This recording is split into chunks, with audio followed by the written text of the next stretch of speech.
This is Standing Watch. And now, Evangelist Norbert Link. Greetings, everyone, and welcome back to our Standing Watch program. This week, on November 8, 2021, a very interesting article was published by Israel 365. And some remarkable comments were made, comments which give you an underlying message. And I'd like to talk about that a little bit today. But first of all, let me read to you some excerpts from this article.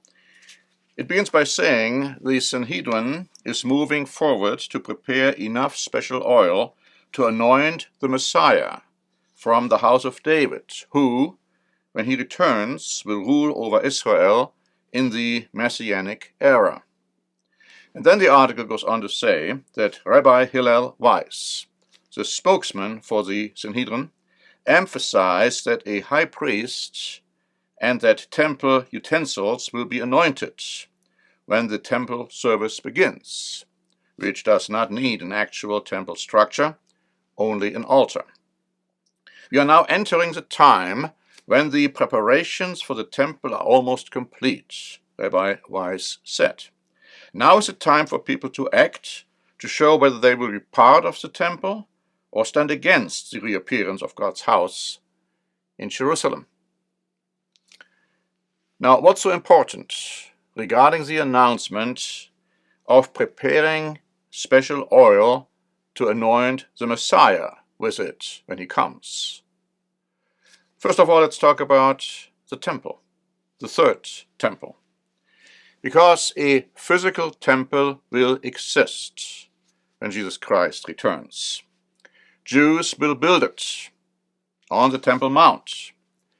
But in doing so, they might be supported by non-Jews, financially and otherwise, which is indicated in the book of Zechariah.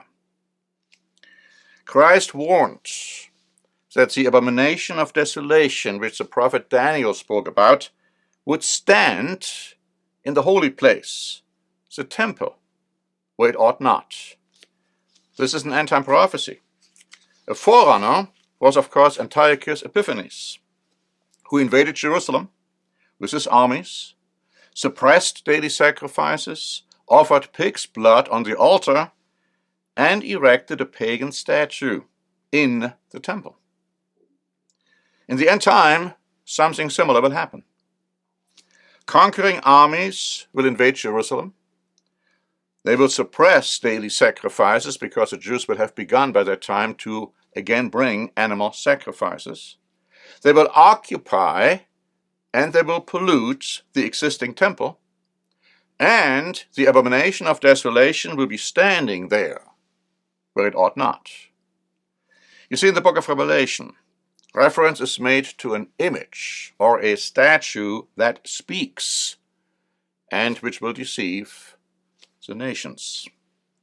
In the second letter to the Thessalonians, Paul writes about the man of sin, also the man of iniquity, the man of lawlessness. He will occupy the temple, sitting in the temple of God and proclaiming to be God. Perhaps saying that he is Jesus Christ, the Messiah who has returned, and that he is that Messiah.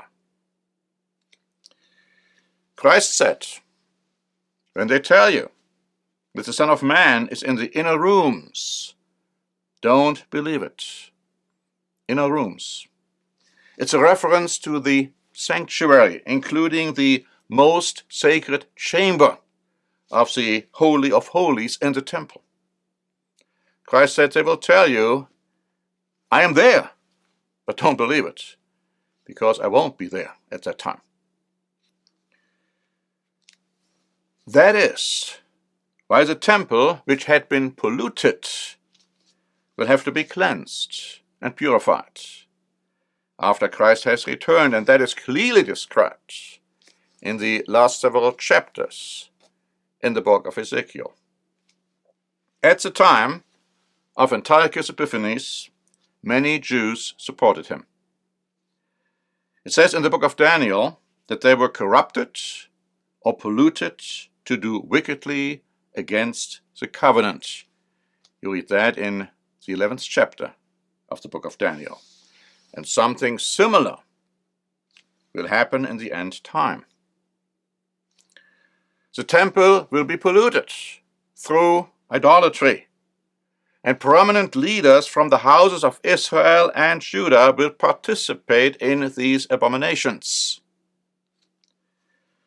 Of course, they are being perpetrated by the European beast power and the man of sin. But you read about that in the book of Ezekiel in the 8th chapter, where also an image of jealousy is mentioned, which will be set up in Jerusalem, in God's sanctuary, the temple, the image that speaks. Now let's go back now to the article which I quoted at the beginning of this program.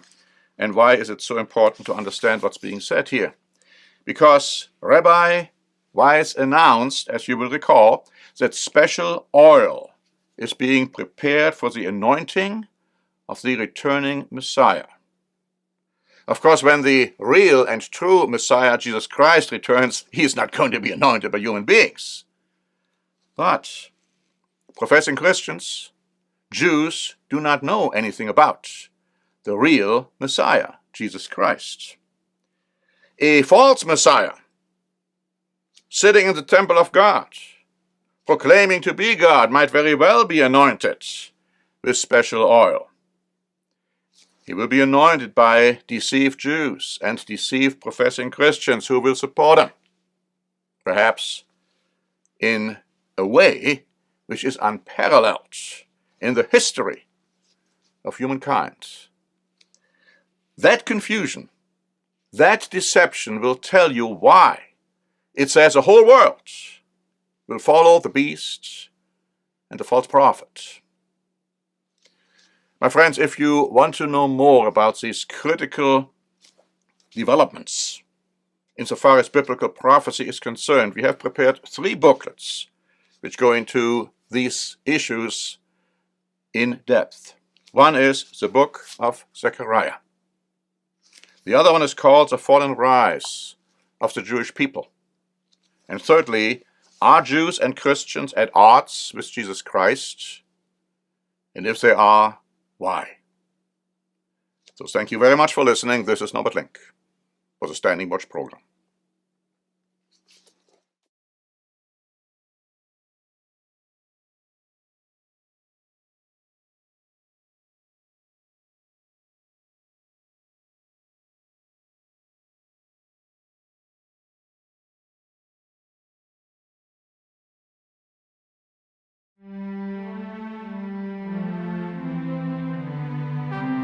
Standing Watch is a presentation by The Church of the Eternal God, P.O. Box 270519, San Diego, California 92198.